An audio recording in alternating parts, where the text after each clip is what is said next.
આજકાલના વિદ્યાર્થીઓ સર કંઈક નવું કરે, માનો કે પહેલું ચેપ્ટર તૈયાર કરવાનું ચાલુ કર્યું, 12મામાં છે કે કોલેજમાં છે, શરૂઆતમાં જુસ્સો જોરદાર હોય, પછી ધીમે ધીમે જુસ્સો ઘટતો જાય અને વિદ્યાર્થી ભણવાનું છોડી દે, ખોટું બોલવાનું ચાલુ કરે, ખોટા રવાડે ચડી જાય, ખોટા મિત્રો બની જાય. તો આવા વિદ્યાર્થીઓને તમે કેવી રીતે મોટિવેટ કરશો કે એમણે આ કન્સિસ્ટન્સી જાળવવા માટે શું કરવું જોઈએ? વિદ્યાર્થી જીવનમાં ડિસ્ટ્રેક્શન તો રહેવાના જ. અમે ભણતા હતા તો અમારા વખતે અમારા લેવલના ડિસ્ટ્રેક્શન રહેતા હતા. હાલના જે વિદ્યાર્થીઓ છે એમને એમના લેવલના ડિસ્ટ્રેક્શન રહે છે, બરાબર?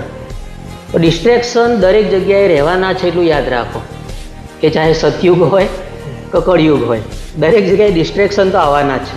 ડિસ્ટ્રેક્શન તો દરેકને આવવાનું છે, પણ સૌથી ઓછા ડિસ્ટ્રેક્ટ થવું ને એ આપણા માટે બહુ જરૂરી છે.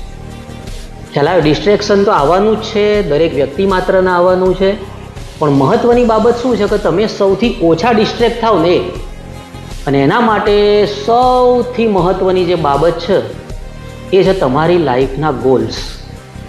જો તમે તમારી લાઈફના પર્ટિક્યુલર ગોલ્સ નક્કી કર્યા હશે તો ઓટોમેટિક જ તમે ડિસ્ટ્રેક્ટ થવાનું ઓછું કરી દેશો.